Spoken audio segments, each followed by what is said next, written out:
भारत में जब कोई क्राइम रिपोर्ट होता है तो उसके बाद असल में होता क्या है। हाल ही में लागू हुई भारतीय नागरिक सुरक्षा संहिता यानी बीएनएसएस ने इस पूरे प्रक्रिया को काफी हद तक बदल दिया है। तो चलिए आज इस नए सिस्टम के हर एक कदम को बिल्कुल आसान भाषा में समझते हैं। ये एक ऐसा सवाल है जिसके जवाब में अब कई नए नियम और कायदे जुड़ गए हैं। तो आइए देखते हैं कि एफआईआर दर्ज होने से लेकर अदालत के अंतिम फैसले तक का ये पूरा सफर अब कैसा दिखता है।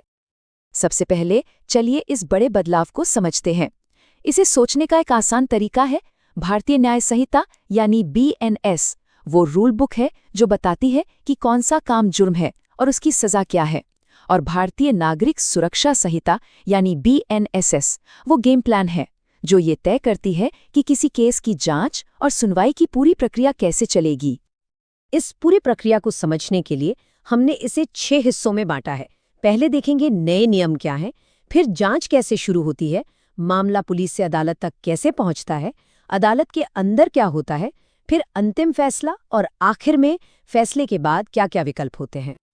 तो चलिए शुरू करते हैं पहले खंड से, नए कानून और नए नियम। देखिए, किसी भी मुकदमे को समझने से पहले ये जानना जरूरी है कि खेल का मैदान कैसा है और इसमें खिलाड़ी कौन-कौन हैं। यहाँ एक बहुत ही दिलचस्प बात है, चाहे मामला कितना भी छोटा हो या कितना भी संगीन, हर क्रिमिनल केस की शुरुआत सबसे निचली अदालत यानी मैजिस्ट्रेट कोर्ट से ही होती है। आप कह सकते हैं कि पूरे केस की नींव यहीं पर रखी जाती है। जैसे ही कोई अपराध होता है, सबसे पहले पुलिस हरकत में आती है। तो अब हम आ गए हैं अपने दूसरे खंड पर, जांच की शुरुआत। यहीं से कहानी का पहला चैप्टर शुरू होता है और केस को एक शक्ल मिलती है। जैसे ही क्राइम की खबर मिलती है, समझिए पुलिस के लिए एक रेस शुरू हो जाती है। पहला कदम एफआईआर दर्ज करना, इसके ठीक बाद होती है गिरफ्तारी। लेकिन नए कानून के तहत अब ये बहुत जरूरी है कि आरोपी के परिवार को फौरन इसकी सूचना दी जाए। और फिर सबूतों को पुख्ता करने के लिए पीड़ित और आरोपी दोनों की मेडिकल जांच होती है। नए कानूनों में ये जो 7 दिन की समय सीमा है ना, ये सच में एक बहुत बड़ा और जरूरी बदलाव है। अब रेप जैसे गंभीर मामलों में डॉक्टरों को मेडिकल रिपोर्ट सिर्फ 1 हफ्ते के अंदर जमा करनी ही होगी। ये कदम देरी को खत्म करने और पीड़ितों को जल्दी न्याय दिलाने की दिशा में एक बहुत बड़ा कदम है। अब आता है खंड 3, वो स्टेज जहां केस पुलिस की फाइलों से निकलकर सीधा कोर्ट के गलियारों में पहुंचता है। ये एक बहुत ही क्रूशल हैंडओवर है जहां जांच का नतीजा कानून की कसौटी पर परखा जाता है। ये 24 घंटे का नियम बहुत बहुत जरूरी है। कानून साफ कहता है कि पुलिस किसी भी शख्स को 24 घंटे से ज्यादा अपनी हिरासत में नहीं रख सकती। उन्हें मजिस्ट्रेट के सामने पेश करना ही पड़ता है।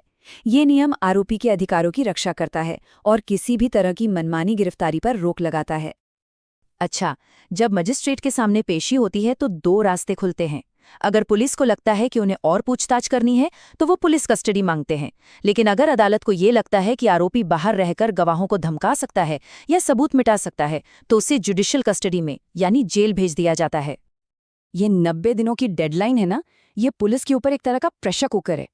गंभीर मामलों में उन्हें 3 महीने के अंदर अपनी पूरी जांच करके चार्जशीट दाखिल करनी ही होती है।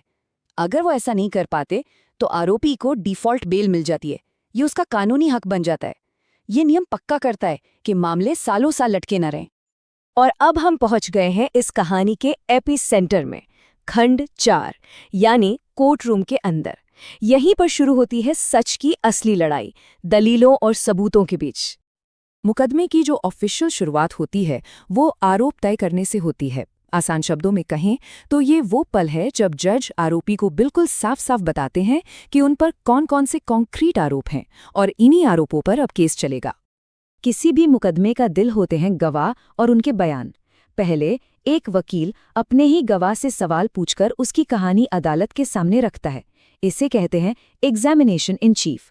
फिर दूसरा वकील उसी गवाह से तीखे सवाल पूछता है ताकि कहानी की सच्चाई को परखा जा सके। ये है क्रॉस एग्जामिनेशन। सच और झूठ के बीच की ये एक जबरदस्त खींचतान होती है। ये लाइन क्रिमिनल लॉ का सबसे बड़ा और सबसे अहम सिद्धांत है, संदेह से परे साबित करना। इसका मतलब ये है कि केस साबित करने की पूरी जिम्मेदारी सरकारी वकील की है। अगर सुनवाई के अंत में जज के मन में जरा सा भी वाजिब शक रह गया तो उसका फायदा हमेशा और हमेशा आरोपी को ही मिलेगा। जब सारी गवाहियां, सारी दलीलें, जब सब कुछ खत्म हो जाता है, तब आता है वो पल जिसका सभी को इंतजार रहता है। खंड 5, अंतिम फैसला, जब जज अपना निर्णय सुनाते हैं। अदालत के फैसले के बस 2 ही नतीजे हो सकते हैं। या तो बरी, जिसका मतलब है आरोपी को निर्दोष मानकर आजाद कर दिया गया है, या फिर दोष सिद्धि, जिसका मतलब है कि आरोप साबित हो गए हैं और अब ये तय होगा कि सजा क्या होगी। दोषी पाए जाने पर सजा कई तरह की हो सकती है, जुर्माने से लेकर नए कानूनों में शामिल की गई कम्युनिटी सर्विस और जेल तक। लेकिन जो सबसे बड़ी सजा है, यानी मौत की सजा, उस पर एक बहुत अहम सेफ्टी गार्ड लगा है। इसे तब तक लागू नहीं किया जा सकता जब तक कि हाईकोर्ट इसकी पुष्टि न कर दे। और अब आते हैं अपने आखिरी खंड पर। क्या निचली अदालत का फैसला ही सब कुछ है? जी नहीं, बिल्कुल नहीं। असली कहानी तो कई बार यहाँ से शुरू होती है, यानी अपीलों का लंबा सफर। अपील का पूरा सिस्टम एक सीढ़ी की तरह काम करता है। निचली अदालत के फैसले को आप पहले सेशंस कोर्ट में, फिर वहां से हाई कोर्ट में और आखिर में देश की सबसे बड़ी अदालत यानी सुप्रीम कोर्ट में चुनौती दे सकते हैं।